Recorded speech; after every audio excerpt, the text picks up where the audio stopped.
Hello everyone, and welcome back to The Lost Planeswalker. You're here with me, Jesse, The Lost Planeswalker, and here is episode 2 of the 7 days of Commander deck builds for the Lost Caverns of Ixalan. Today we have Tetzin Gnome Champion, which is a super cool commander that can flip into the Golden Gear Colossus. But Tetzin Gnome Champion is a blue, a red, and a white legendary artifact creature gnome that says when Tetzin or another double-faced artifact enters the battlefield under control, mill 3 cards. You may put an artifact card from among them into your hand. Then craft with 6 artifacts for 4 mana, meaning exile this artifact, and then exile 6 from among another permanent you control and or cards from your graveyard. Return this card transformed under its owner's control, craft only as a sorcery. And we flip into the Golden Gear Colossus, which is a legendary artifact creature gnome with vigilance and trample. Whenever the Golden Gear Colossus enters a battlefield or attacks, transform up to 1 other target double-faced artifact you control. Create 2 1/1 colorless gnome artifact creature token, and this is a 6/6. When I was trying to design this deck, I was trying to think about, well, how can I get the most value out of this card, like most commanders. First, I found a bunch of artifacts that flip, but we were kind of left with a lot less than I thought, because first off, the front side has to be an artifact, so half of them were kind of cut out right away, because there's a lot of things that flip into artifacts. But we need one of the sides to at least be an artifact. And the other really prominent strategy that I saw from March of the Machine is the Phyrexian Incubate Tokens, right? Now, the way that these work are they are artifacts that flip. So in my mind, this should work. Whenever it says whenever another one enters the battlefield, it doesn't say you have to cast it from your hand. So I believe these tokens do work, and that kind of built the main strategy for this deck. In addition, there's a lot of other really cool cards in this deck that really care about you making these tokens and artifacts in general. So there's a large good stuff category in this deck, but the main 2 focuses are definitely on these artifacts. Next up, after we flip this, we're going to want to, transform a lot of these. So there's a lot of really good powerhouses. Obviously, all the Incubate tokens are going to get bigger and bigger. So we really, really love this. So starting off, lands, I just kept it real basic because I don't want to waste anybody's time. We got islands, mountains, and plains. Fill this out however you like. If you want to spend a lot of money, if you don't, this is a 3-color deck. There aren't a lot of cards that have dual mana pips in them, so it's not going to be that important where you have to have the best land base to play this. But it is 3 color, so that could definitely be a problem if you don't start out with the right cards in hand. So our first category is artifacts that flip. I have 18 cards in the deck that all flip that are artifacts. So let's start out with RC Sharpshooter, Azor Gateway, and Conqueror's Galleon. RC Sharpshooter says more than meets the eye for a red and a white. First strike, 1 mana, remove 1 or more +1/+1 counters from RC. It deals that much damage to target creature, and then we convert it to RC Acrobatic Coup, Living Metal. As long as it's your turn, this is a vehicle, it's also a creature. Whenever you cast a spell that targets 1 or more creatures or vehicles you control, put that many +1/+1 counters on RC, and then convert RC. Next up is Azor's Gateway, 1 tap, draw a card, and then exile a card from your hand. If you have 5 or more different converted mana costs of cards exiled with Azor's Gateway, you gain 5 life, untap it, and transform it into Sanctum of the Sun, a legendary land that adds X mana of any 1 color to your mana pool, where X is your life total. Talk about creating a ton of mana. Obviously, this is going to help you cast a bunch of stuff. Next up is Conqueror's Galleon, which is an artifact vehicle that says when Conqueror's Galleon attacks, exile it at the end of combat, then return it to the battlefield transformed under your control. And this transforms into Conqueror's Foothold. Tap to add 1 mana to your mana pool, 2 tap, draw a card, then discard a card, 4 tap, draw a card, and 6 return target creature card from your graveyard to your hand. Our next 3 are Dowsing Dagger, Foreboding Statue, and Goldbug, Humanity's Ally. Dowsing Dagger says when enters the battlefield, target opponent creates a 0/2 green plant creature token with Defender. Equipped creature gets +2/+1. When equipped creature deals combat damage to a player, you may transform Dowsing Dagger, and that transforms into Lost Valley. Tap to add 3 mana of any 1 color to your mana pool. Foreboding Statue says tap to add 1 mana of any color. Put an Omen counter on Foreboding Statue. At the beginning of your end step, if there are 3 or more Omen counters on it, untap it and transform. It turns into Forsaken Thresher. Artifact creature construct with at the beginning of your pre-combat main phase, add 1 mana of any color. And Golden Bug, Humanity's Ally, more than meets the eye again. Prevent all combat damage that would be dealt to attacking humans you control. And whenever you cast your second spell each turn, convert it. and when we convert it, we get a humans you control can't be countered, and whenever Golden Bug and at least one other human attack, draw a card and convert it. Now, I just want to say that you're going to see a lot of these Transformer cards because they just work with our commander. They help us get more things in the graveyard. They help us, you know, just cast more creatures. They're not necessarily the best card type because the only really dense set that artifacts flip in is Ixalan, and I've put basically everyone that they made in this set. So this isn't going to be the most useful set of cards from Transformers, but they're going to give you some value, and if we can take advantage of that, then we're going to do what we can. Next up, we have Golden Guardian, Jetfire, Ingenious Scientist, and Mystical Skull. Golden Guardian has Defender. 2, Golden Guardian fights another target creature you control. When it dies, return it to the battlefield transformed, and we get Gold Forge Garrison. Tap it to add 2 mana of any one color to your mana pool, or 4, create a 4/4 Golem artifact creature token. Jetfire Ingenious Scientist says flying, remove 1 or more +1/+1 counters from among artifacts you control. Target player adds that much colorless. This mana can't be spent to cast non-artifact spells. Then we convert it to Jetfire Air Guardian, which has flying, and then for blue, convert Jetfire, then adapt 3, which means if it has no +1/+1 counters on it, put 3 on it. And Mystical Skull is an mana rock that says 1 tap to add 1 mana of any color, and 5 transform it to get Mystical Monstrosity. Lands you control have add 1 mana of any color, which is actually really great, so we really like that. Next up, we have our hero Optimus Prime Hero, Primal Amulet, and Prowler Static Strategist. Optimus Prime Hero says at the beginning of your upkeep, bolster 1. Then, when Optimus Prime dies, return it to the battlefield, convert it, and we get Optimus Prime Autobot Leader with Trample, and whenever you attack, bolster 2. The chosen creature gains Trample until end of turn. When that creature deals combat damage to a player this turn, convert Optimus Prime. Primal Amulet says instant and sorcery spells cost 1 less cast. Whenever you cast an instant or sorcery spell, put a charge counter on Primal Amulet. If there are 4 or more charge counters on it, you may remove those counters and transform it into Primal Wellspring. Tap to add 1 mana of any color to your mana pool. When that mana is spent to cast an instant or sorcery spell, copy that spell, and you may choose a new target for the copy. And Prowler Static Strategist says whenever Prowler attacks, exile up to 1 other target tapped creature or vehicle. For as long as that card remains exiled, its owner may play it. When a player plays a card exiled with Prowler, you draw a card and then convert it. And we get Prowler Pursuit Vehicle. Whenever another creature or vehicle enters the battlefield under your control, put a +1/+1 counter on Prowler. If this is the second time this ability is resolved this turn, we convert it back. Our next 3 are Ratchet Field Medic, Slicer Hired Muscle, and Thematic Compass. Ratchet Field Medic has lifelink, and whenever you gain life, you may convert Ratchet. When you do, return target artifact card with mana value less than or equal to the amount of life you gained this turn from your graveyard to the battlefield tapped. And we get Ratchet Rescue Racer with lifelink. Whenever 1 or more non-token artifacts you control are put into the graveyard from the battlefield, convert Ratchet. This ability triggers only once each turn. Slicer Hired Muscle has double strike and haste. At the beginning of each opponent's upkeep, you may have that player gain control of Slicer until end of turn. If you do, untap Slicer, goad it, and it can't be sacked this turn. If you don't, convert it. And we get Slicer High Speed Antagonist. First strike and haste, and whenever Slicer deals combat damage to a player, we convert it at the end of combat. And Thematic Compass says 3 tap, search your library for a basic land, reveal it, put it in your hand, then shuffle. And then beginning of your upkeep, if you control 7 or more lands, we transform it, and we get Spires of Araska. Tap to add a colorless to your mana pool, or tap to untap target attacking creature from an opponent controls and remove it from combat. Sort of a Maze of Ith effect, which is gonna probably be pretty helpful, just like Maze of Ith is.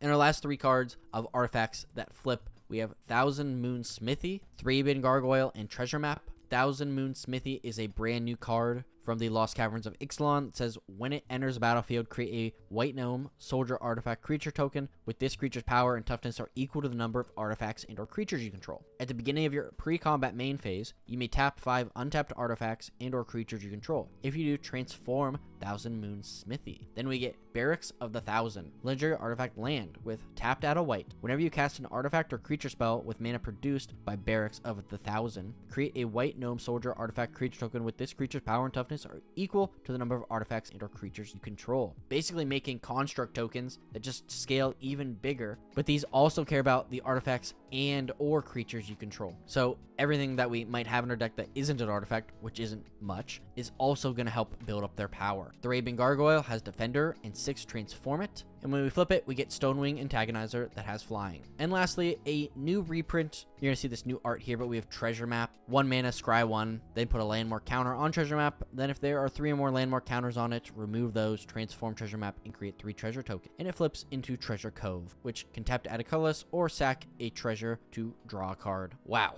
Yep, I love double face cards. I hate reading double face cards.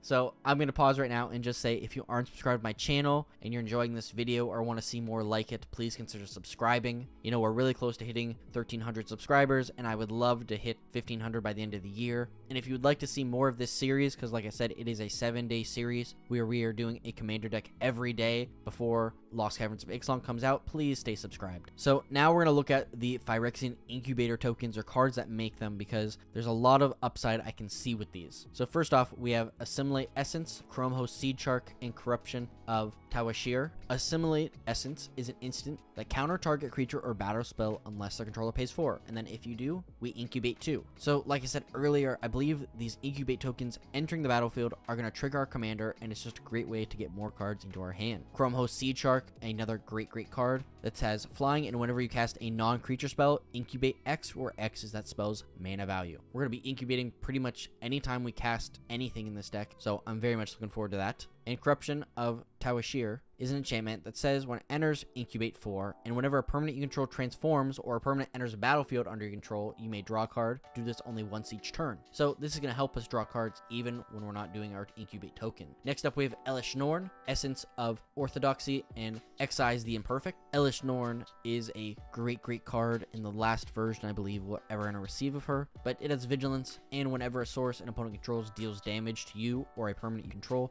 that source's controller loses 2 life unless they pay 1 mana. And for 2 and a white, sack 3 other creatures, exile Elish Norn, then return to the battlefield transformed under its owner's control. Activate only as a sorcery. And we get the Argent Etching, which is a saga that says 1, incubate 2 5 times, then transform all incubator tokens you control. 2, creatures you control get +1/+1 and gain double strike until end of turn. And then 3, destroy all other permanents except for artifacts, lands, and Phyrexian. Exile the Argent Etchings and return it to the battlefield. This is just a haymaker of a card that's going to give us a lot of power. It's going to buff up our entire board and then just destroy everything else that isn't an artifact, Phyrexian, or land, which in this deck there's not much that there is. Essence of Orthodoxy is a flying Phyrexian with whenever Essence of Orthodoxy or another Phyrexian enters battlefield under control, you incubate 2. And Excise the Imperfect says exile target non-land permanent. Its controller incubates X, where X is its mana value. Next we have Eyes of Gitaxias, Furnace Gremlin, and Infected Defector. Eyes of Gitaxias incubates 3, and we draw a card. Furnace Gremlin, 1 in a red, it gets +1/+0 until end of turn, and when it dies, we incubate X, where X is its power. And Infected Defector says when it dies, we incubate 3. Next up, we have Norn's Inquisitor, Phyrexian Awakening, and Progenitor Exarch. Norn's Inquisitor says when it enters battlefield, we incubate 2, and whenever a permanent you control transforms into a Phyrexian, put a +1/+1 counter on it. Phyrexian Awakening is whenever Phyrexian Awakening enters battlefield, we incubate 4, and Phyrexians you control have Vigilance. And Progenitor Exarch for XX White, whenever Progenitor Exarch enters the battlefield, incubate 3x time. Then you can just tap this to transform target incubator token you control. So we're going to be able to create a ton of stuff with this, and I really love it. Next is Searing Barbs, Sunder the Gateway, and Sunfall. Searing Barbs is a sorcery that deals 2 damage to any target. If it's a creature, it can't block this turn, and we incubate for 1. Sunder the Gateway is a sorcery that says destroy target non-token artifact or enchantment, and opponent controls, we incubate 2. Or we incubate 2, then transform all incubator tokens you control. And Sunfall says exile all creatures, incubate X, where X is the number of creatures exiled this way. And lastly, we have Tiller of Flesh, which is a Phyrexian Knight that says whenever you cast a spell that targets 1 or more permanents, incubate 2. Now, like I said, to my knowledge, there isn't really a great way to build around this other than kind of what I have so far, but I did find a lot of support cards that really just care about everything we're doing. So the good stuff category in this deck is going to be a little bigger than normal, but it's going to be really helpful. So starting off, we have Atog, Brilliant Restoration, and Counterspell. Atog is just one of those cards where you're going to have a big board, you're going to swing in with this 1/2, they're not going to block it, and you just get to pump it up by sacking all of your artifacts. Brilliant Restoration does have quite a cost at 3 white, white, white, white, but we get to return all artifacts and enchantment cards from our graveyard to the battlefield. And Counterspell obviously counters a spell. Next is Fabrication Foundry, Gerard Weatherlight Hero, and Goblin Engineer. Fabrication Foundry taps to add a white mana. Spend this mana only to cast artifact spells or activated abilities of artifact sources. Then for 2 and a white, exile 1 or more other artifacts you control with total mana value X. Return target artifact card with mana value X or less from your graveyard to the battlefield. Activate only as a sorcery. Gerard Weatherlight Hero has first strike, and whenever he dies, exile it and return to the battlefield all artifacts and creature cards in your graveyard that were put there from the battlefield this turn. And Goblin Engineer says when Goblin Engineer enters the battlefield, you may search your library for an artifact card. If you do, put it into your graveyard, then shuffle your library. Then for a red, tap and sack an artifact, return target artifact card with converted mana cost 3 or less from your graveyard to the battlefield. Not as good as our next card we're going to talk about, which is Goblin Welder, Hana Ship's Navigator, and Illustrious Warding Glyph. Goblin Welder, probably one of the best artifact cards ever printed, is a Goblin Artificer that says tap, choose target artifact card a player controls and target artifact card in that player's graveyard. If both targets are still legal, this ability resolves. That player simultaneously sacks the artifact and returns the artifact from the battlefield, meaning you can get your best artifact back from your graveyard by just sacrificing a token. So that's really, really great. Hana Ship's Navigator, for 1, a white, and a blue, tap, return target artifact or enchantment card from your graveyard to your hand. And Illustrious Warding Glyph says ascend. And then other artifact creatures you control get +2/+2 as long as they have the city's blessing. And at the beginning of your upkeep, create a 1/1 colorless gnome artifact creature token. This is going to buff up all of our creatures, especially that second ability of our commander that makes the 1/1s. It's just going to make these into 3/3s. And then even bigger if we can buff them up another way. Next up, we have Iron Soul Enforcer, Joyra, Weatherlight Captain, and Kark Clan Ironworks. Iron Soul Enforcer is a card I really didn't know existed, but whenever Iron Soul Enforcer or a commander you control attacks alone, return target artifact from your graveyard to the battlefield. Joyra Weatherlight Captain says whenever you cast a historic spell, which are artifacts, legendaries, and sagas, we get to draw a card. And Kark Clan Ironworks sacks an artifact to add 2 mana to your mana pool. Next up, we have Liberator Urza's Battlethopter, Lightning Bolt, and Marauding Dreadship. Liberator Urza's Battlethopter has flash flying, and you may cast color spells and artifact spells as though they had flash. Whenever you cast a spell, if the amount of mana spent to cast it is greater than Liberator Urza's Battlethopter's power, put a +1/+1 counter on it. Giving us flash is a huge advantage, especially with pretty much everything being an artifact. Lightning Bolt, obviously, 1 mana, deal 3 damage to any target. And Marauding Dreadship says haste, and whenever Marauding Dreadship enters the battlefield, we incubate 2. And it also crews 2, so pretty cool card. Then we have Mech Titan Core, Path to Exile, and Recommission. Mech Titan Core is one of my favorite cards because for 5 mana, we can exile this and 4 other artifact creatures and or vehicles you control to create Mech Titan, the legendary 10/10 contract artifact creature token with flying, vigilance, trample, lifelink, and haste. And it's all colors. When that token leaves the battlefield, return all cards exiled with this except Mech Titan Core to the battlefield tapped under their owner's control. Path to Exile, obviously great removal. Remove target creature, its controller searches for a basic land, puts on the battlefield tapped and then shuffles. And Recommission, we get to return target artifact card with mana value 3 or less from our graveyard to the battlefield. If a creature entered the battlefield this way, it enters with a +1/+1 counter on it. Almost done. We have Repair and Recharge, Ritual of Restoration, and Scrap Trawler. Repair and Recharge says return target artifact, enchantment, or planeswalker card from your graveyard to the battlefield, and then we create a tapped Power Stone. Ritual of Restoration says return target artifact card from your graveyard to your hand. And Scrap Trawler says whenever Scrap Trawler or another artifact you control is put into a graveyard from the battlefield, return to your hand target artifact card in your graveyard with lesser mana value. This is definitely going to pair well with Kark Clan Ironworks. Next up, we have Second Sunrise, Sun Titan, Swords to Plowshares. Second Sunrise says each player returns to play all artifact creatures, enchantments, and or lands that were put there from his or her graveyard into play this turn. Sun Titan has vigilance, and whenever Sun Titan enters the battlefield or attacks, you may return target permanent card with mana value 3 or less from your graveyard to the battlefield. And Swords of Plowshares says exile target creature, its controller gains life equal to its power.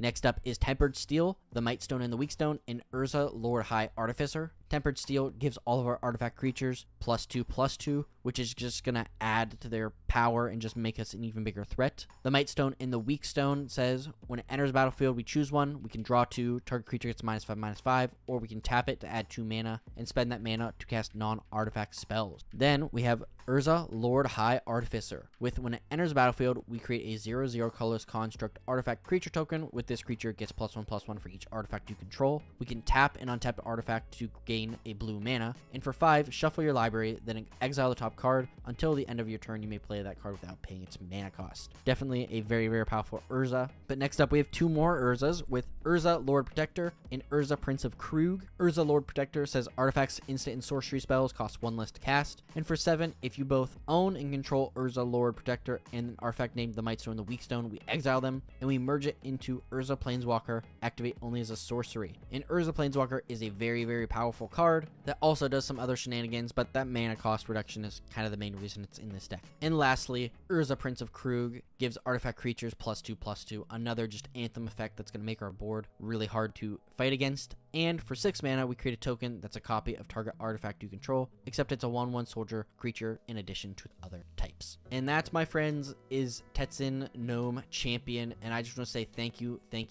so much for watching. I hope you enjoyed this deck. If you have any ideas on how to improve this, or Lost Planeswalker, why didn't you include these set of cards, please let me know down in the comments down below. I spent a lot of time trying to look through some stuff, and this is what I came up with, but I would love to see what you guys come up with as well. And if you aren't subscribed and want to stay tuned to see the rest of this 7-day series, I would really appreciate you doing so. Thank you so much. If you want to help me out in another way, please leave a like and just share this with a friend. That would just help me out more than you realize. And today's Scryfall card of the day is Druid's Deliverance. So many oppose us, but we are the reed that bends without breaking. Thank you so much for watching, and as always, I'll see you later, Planeswalkers.